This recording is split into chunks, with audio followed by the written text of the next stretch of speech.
Hello, everyone. Stacey here, and welcome to today's episode. If you are looking at the video, the background is going to look a little bit different. I'm actually up at the Gold Coast this week, and I have been struggling to find somewhere decent to film this with decent lighting. So if I open up the blinds, it's very glary on the Gold Coast today. So hopefully the editing for this video, if you're watching it on YouTube, isn't too bad. So I'm just going to do a quick episode today in relation to just touching on narcissistic / toxic relationships, because I'll start again because I don't know whether that was working. Hello, everyone. It's Stacey here. Welcome to today's episode. Hopefully the lighting is okay if you are watching this on YouTube. I'm up at the Gold Coast for a conference and I've struggled to find somewhere to film this. So apologies if the lighting's a little bit dodgy in this one and the background isn't too exciting either. So apologies for that. I'll open up the blind, but it's very overcast and glary today. So if I did that, you probably wouldn't be able to see me at all. So today's episode is just quite quick, and it's touching on a topic that we've spoken about before, which is narcissistic relationships. So I think the word narcissist is overused. I tend to use the word toxic more. Narcissistic is like a diagnosis. You can actually be diagnosed as being a narcissist. Chances are of that occurring are probably slim, because a narcissist isn't probably going to want to go to a doctor to get that diagnosis. So narcissist / toxic is what I'm after. There's really specific requirements with being a narcissist, and it's just such an easy word to say, I suppose, and accuse somebody of being a narcissist when they could not quite meet the criteria of being a narcissist, but they might just be like a really toxic, horrible person. So that's effectively what today's podcast is about. And I have had emails and DMs and stuff saying, hey, can we please do more on this? So I'll do a little bit more today, and it's just really the top 3 warning signs I see most with people going through a separation, and how to protect yourself as best as you can. So there's obviously heaps more than the 3 that I'm about to say, but these are the ones I probably see the most. It's either way, it's probably going to be really hard to go through a separation with somebody who is a narcissist / toxic person. And that is difficult, again, if you or your ex has a lawyer with those traits as well, because that happens. And what I want to do more education on is basically you can't control that. So you could be banging your head up a wall about it. That's out of your control. The only thing that you can control is yourself and how you react to that, the type of lawyer that you choose, if you need additional support, so like a divorce coach, which is something also that I offer. That is the only thing that you can control. You can't control them. So please know that part. I'm not saying that's going to make it easy, but just know that you can't control that. So that is out of your control. If you try and control it, it will probably make them worse, but you can't control it. The only thing that you can control is how you react to it and how you carry on in accordance with your values. So the first thing is financial manipulation. So that happens it's pretty common. It can be done by either partner. So historically, when you hear that, you will think that it is a male manipulating a female. Traditionally, we are getting a lot more the other way, where it's a female manipulating a male, and you obviously have same-sex relationships that have those issues as well. But when you hear that, you probably went straight to a male manipulating a female. But definitely with the matters that we're getting in the office, it's the other way around. It's the female manipulating the male. And that's resulting in a lot of mental health issues as well. So dealing with mental health is probably a whole other episode I need to do, but know that financial manipulation can happen with anybody, okay? So, and any sex, any relationship, any duration of relationship, anything. Now, it's not uncommon for somebody in the relationship to probably have control of the finances. So they're the ones that checks the bank accounts to make sure that the funds are still there and nothing's being hacked. They pay the bills, they do whatever. That's not financial manipulation. Financial manipulation, that's really hard to say, is more they're refusing to show you what the bank accounts are, or you, despite earning a couple of grand a week or something, you get an allowance. It's things like that. So if you were to have control of your finances and your partner went, hey, can I have a quick look or whatever? Yep, cool. Yep, sure. Like, here it is. Like, that's not manipulation. It's when you're hiding things, where you're giving allowances, like, so pocket money out when you're the one that earns the money. It's things like that.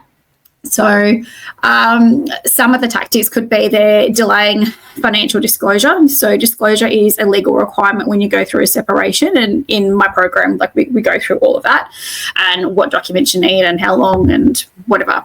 So delaying financial disclosure is one. If you've never had access to your financials, you probably have absolutely no idea where things are. Sometimes you might not even know where you bank. Like, you might have a separate bank account with somebody and then all the other bank accounts are with somebody else, or there are bank accounts everywhere. You know, there can be overseas bank accounts that you might not be aware of, just depending on, you know, depending what your ex is like. You know, if they're a businessman and they do a lot of travel overseas, it could be bank accounts overseas. If they're really trying to hide things from you, they're going to go out of their way to make sure that you don't find them. So if there are circumstances where you think that there are more funds out there, there is a forensic accountant. They are not cheap, but they serve their purpose in that they will find basically money that your ex is trying to hide. So that is an option as well. But yeah, so delaying financial disclosure. So they may just be really, really slack in doing it. There might be, in this case, they're probably doing it to be difficult, more than, you know, possibly not coping with a relationship breakdown. So because that's different. Again, if they're delaying something, it might be because they're struggling to process the separation, because you might be here in the separation and they might be here type thing.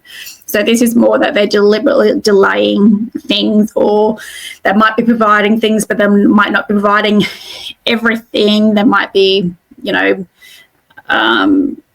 blanking things out, or they might be only giving a month's work instead of 3 years worth, whatever it is. So if there could be a delay with the financial disclosure, they may all of a sudden start to palm things off. So that is something that people do when they're looking at going to bankruptcy. They'll all of a sudden try and palm things off. So it doesn't necessarily work, because sometimes, you know, people can work out why you're doing that, and it can backfire on you. They might want to run their business at a loss. So there's some creative accounting done in there. So that's something else.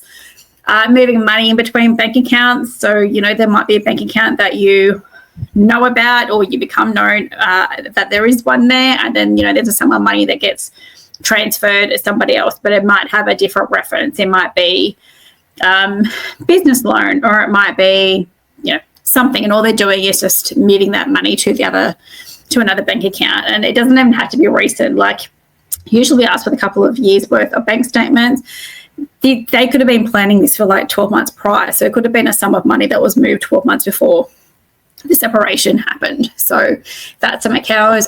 Making really large purchases before a separation as well, so that money is no longer there. So car, business, again, expense, trip, something. So that's something else as well. It looks like that they have less money in their accounts. Whatever you have access to, and my caveat with this is always a DV. If you're in a DV relationship, your priority is safety. It's not trying to go back and find out where all these bank accounts are. It's safety. Okay, so that is what you need to be concentrating on. If there is no DV involved, try and screenshot or take photos, or try and see what you can find around the house. Chances are everything's probably electronic, or it's locked up in a filing cabinet that you don't have access to, or, mail gets sent to the office, not at home, something like that. So where you can, note down, screenshot bank accounts, where things are at as best as you can. If it's not perfect, it's okay. It's something. That's what lawyers are involved for. If your ex is trying to hide some things, save all communication as much as you can. So, sometimes when you have a loan that's in two people's names or bank account, the bank statement can go either to both of you or to one of you. So you might want to change that, perhaps. And so then you get the bank statement as well as your ex.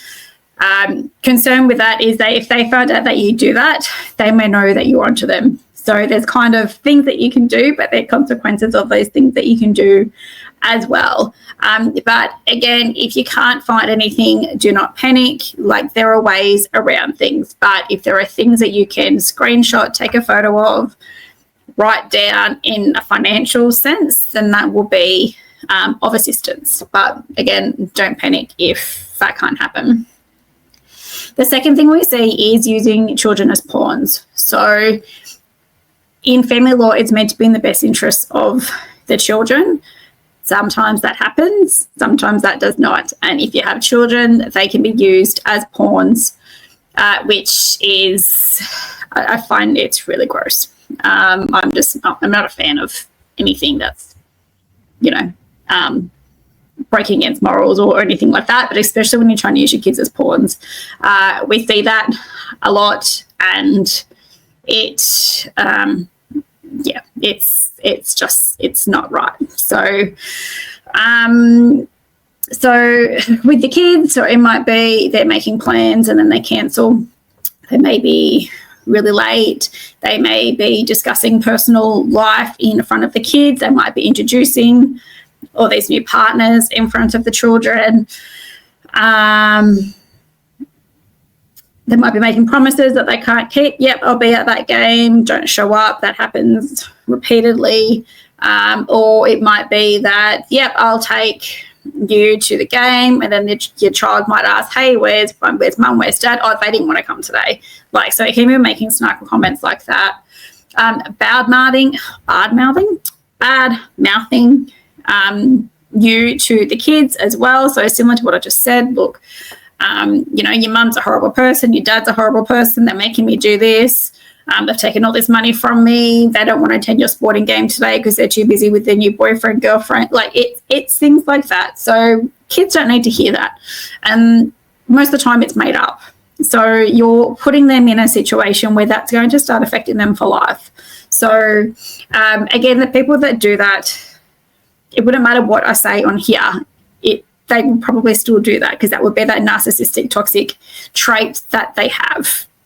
If you are on the receiving end for that, again, you can't control what they do. You might be able to go down a horrible court process where they have no access to the kids or supervised visit or something like that for that. But that's really icky as well. So I'm not saying you don't have control of it, but you're not going to have control of that person saying something or texting something or emailing something. That's just them. You don't want to waste your energy on that. The best that you can do is be yourself. So don't reciprocate. So if they're talking poorly of you, don't do the same.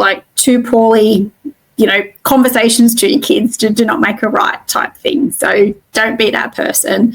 Depending on how old the kids are, the kids might realise that, their parent is full of shit too. So, that can cause an anxiety and confusion in kids. They're going to feel like they have to be loyal to somebody, like they've got to like a parent more. There could be issues with school. There could be issues with relationships in the long term. There's a whole pile of things associated with that too. And again, with everything I'm saying today, it probably really needs to be its own episode, which I will do at some point. But just wanted to give you a little bit of a taste of the top 3 that we see. The co-parenting aspect of that could be really difficult if you are coming up against that. Communicate that with your lawyer. It's probably not going to be enough for them to not have access to seeing their kids, which is really difficult as well.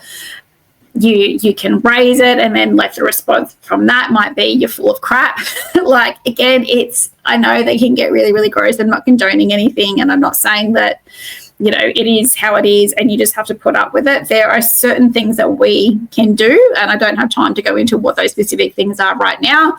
But, if that is occurring in your relationship, then these are the things that can have happened with your children. So if you're listening to this, I'm probably assuming you're not going to be the person that's going to be bad-mouthing your ex to your children, but just really be mindful, because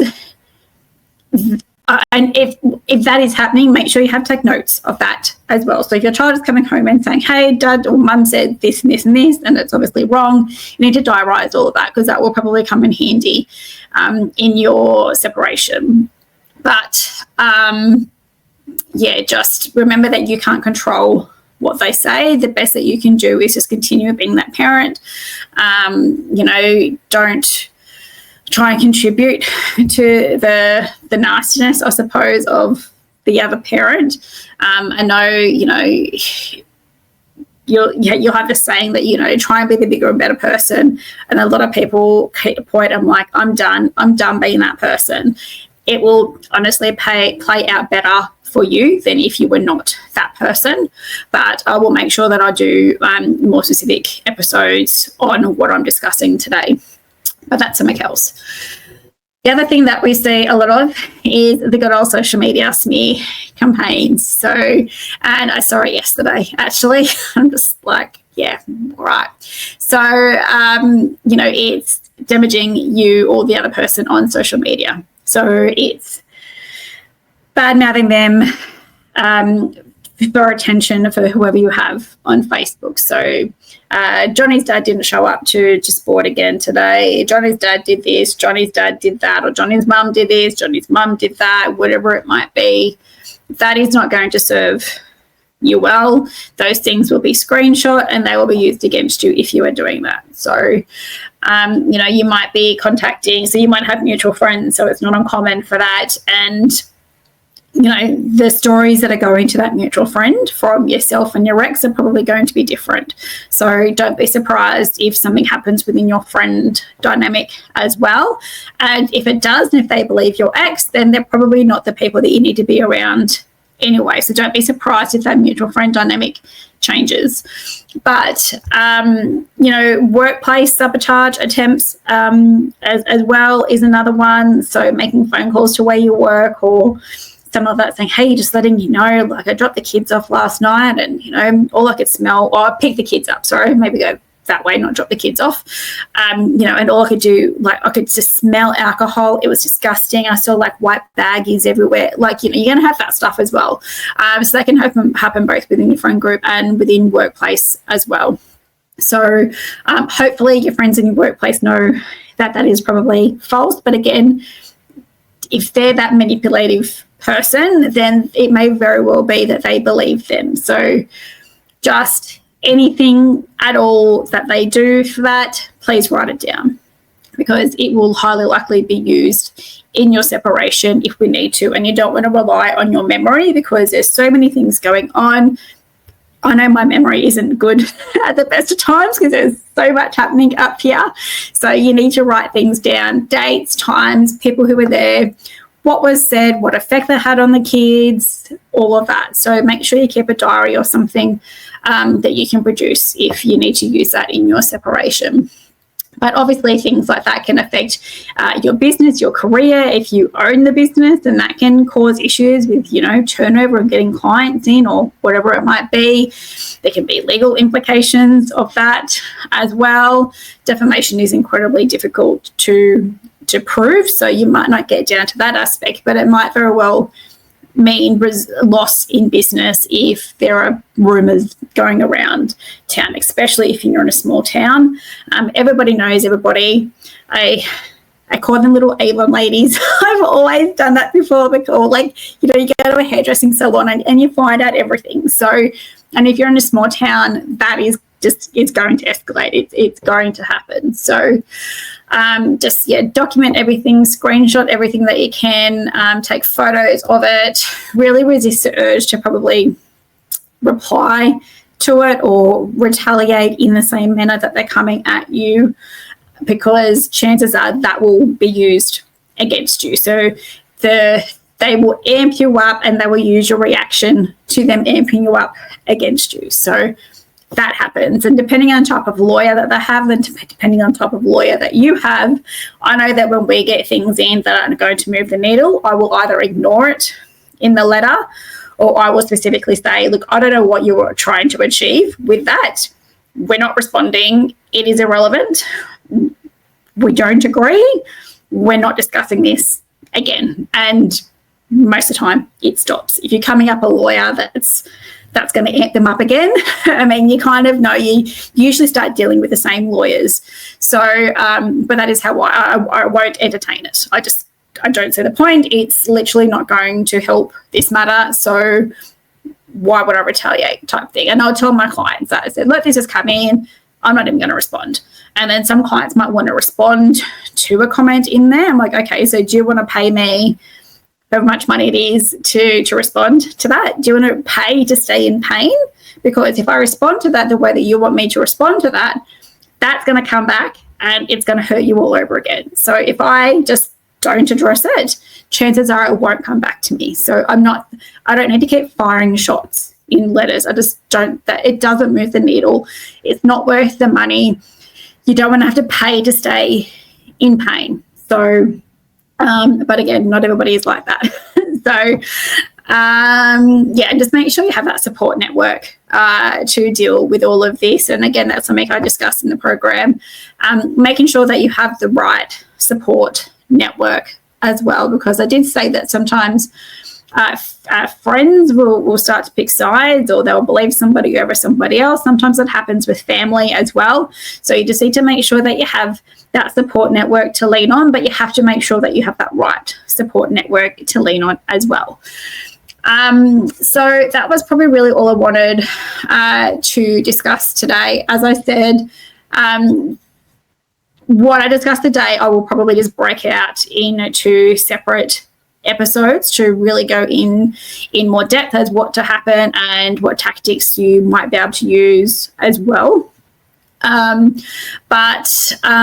hopefully that gives you a little bit of guidance if you are dealing with someone that's a narcissist / toxic person, or you're having issues with disclosure, or you're having issues with them,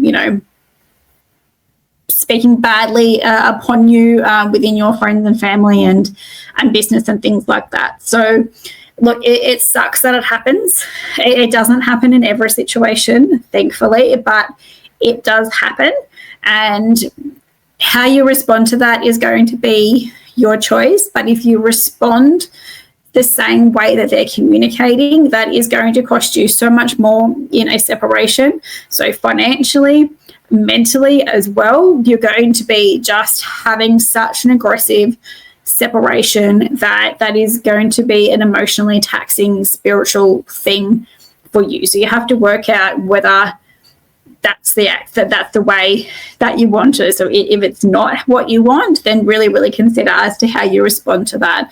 And that also comes down to the type of lawyer that you pick as well. So there's certain criteria that I go through in the program as to what you should be looking for in a lawyer as well. And one of the things I say in that is, if you were looking at making your separation really difficult, and if you were wanting to use your children as pawns, then you probably need to stop listening to this podcast. You probably need to stop following me.